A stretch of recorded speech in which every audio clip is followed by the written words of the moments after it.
What's up, guys and gals? It's time for the latest chapter review for Strike It Rich, chapter 52. Now, I know I had a lot of fun with the last chapter review. There were a couple reasons for that. Number one, I didn't really know what to say when it came to that one. I don't really know what to say when it comes to this one either, really. I'm glad we're done with the fight and we can move on.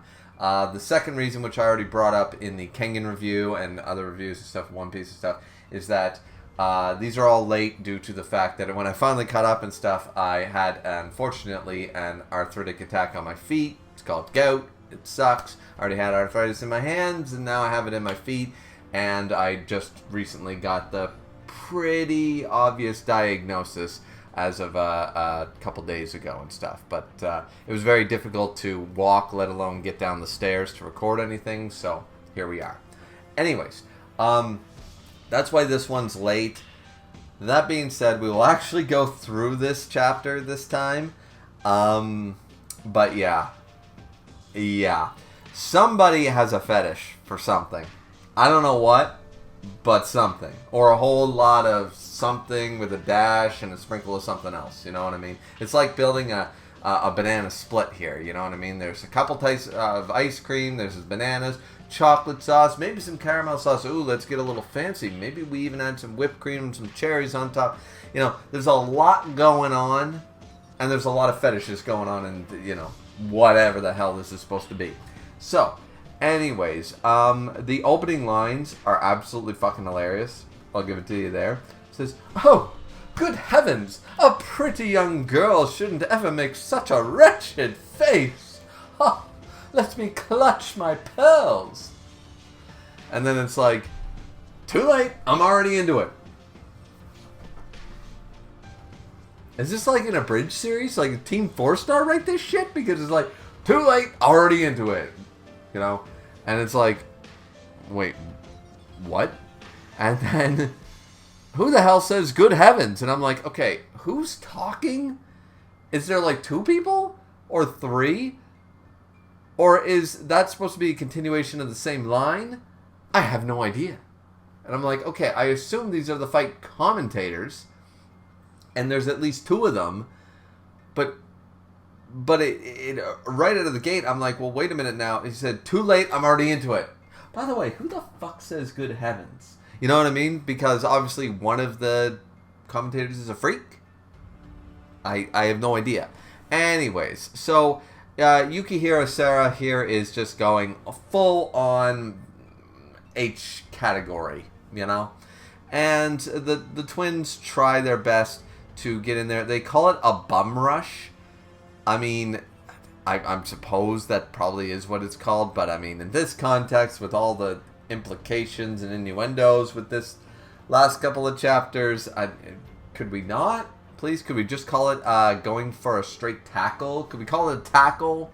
You know, in all of Ashura and all of Omega, I've never heard anybody who was like lunging forward being called a bum rush. I know bum rush apparently exists, but, and you know, so anyways, either way, they try to combine their, you know, do their twin shit, but Yukihira immediately like just kicks straight up, block, you know, and goes for one of them immediately, going with a bombing raid just to wail on one of the sisters. And this is where the other sister's like, all right, yeah, immediately I gotta help her. And then this is where Hina immediately is like, oh, Sarah's got her time to shine, so now you're gonna play with me. And I'm like, oh, I forgot. There's the crazy, some guys are into it, sort of, you know, the mascara all leaking down psychos. And then there's the, I'm all talk, Stewie Griffin, twisting my head well past its prime, and I'm gonna snap my own neck doing that.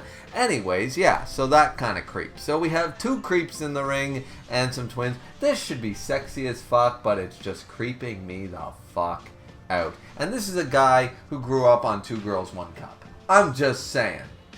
And search Blue Waffle and 2 Girls, 1 Cup. That was my junior high. You know what I'm saying? So, and I mean, and I've seen that shit. So, just pointing it out there. Anyways, so we go into this, and of course, immediately, Lee brings up immediately. She's like, this is the end.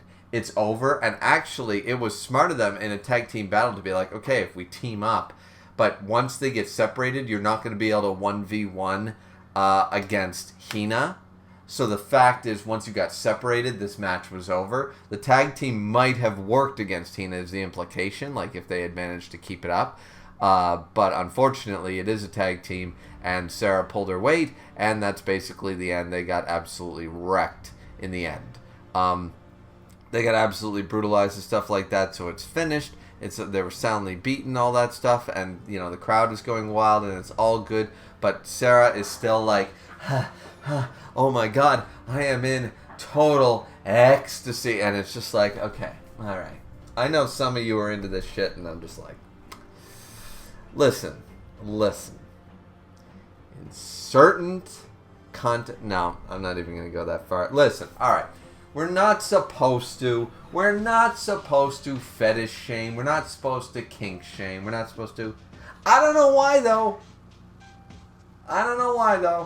I'm just saying, like, some shit is fucking weird. So anyways, apparently she's not able to go down on her own. She's in this euphoric. Anyways, we're just skipping all that shit because I just don't care about this. I just don't care. If I never see another Sarah fight, it'll be fine with me. I don't know, Like, once again, I like mud wrestling between women in bikinis as much as the next guy. Actually, never been to one of those events, and I don't get the mud part. But anyways, yeah, that's fine, dandy. But this shit's a little extreme for me. I'm just saying, It's like the BDSM shit, when people are in gimp suits and lighting their shit on fire. I'm just a little like, okay, why would I want candle wax all over my arm? I don't get why that's hot. Literally, I get it.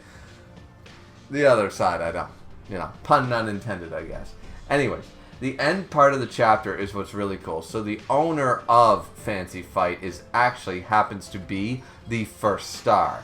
So Sheena is the one, and it absolutely wrecks Hina without question. Like, she just goes for it. She walks up. Oh, it's been a long time. She's like a little sister to me, and she tries to go for the kick, and boom, completely destroyed. And they're like, wait, we didn't even see her strike back. And he's like, yes, I am the first celestial star, Sheena Amor. And saying, you're such a handful, sister of mine. Now, that's the cool part of the chapter. Once again, the fight was cool, a tag team idea. It just got way too weird and creepy for me. Once again, maid outfits, okay. Tag team women, okay. Chinese outfits and a little bit of some sexual tension, okay. Everything else, just a little, you know what I mean? Like, I don't even like How I Met Your Mother. I think it's a poor version of Friends. I think it copied basically the entire storyline of Friends most of the seasons. However, let's use Neil Patrick Harris, who is still awesome, regardless. Let's use his little chart of the hot crazy line or whatever he called it, differential, whatever he called it. It's like, if they are this crazy, they need to be this amount of hot to make it acceptable, sort of idea, right? I'm just going to say that this chapter and these characters are not passing that line.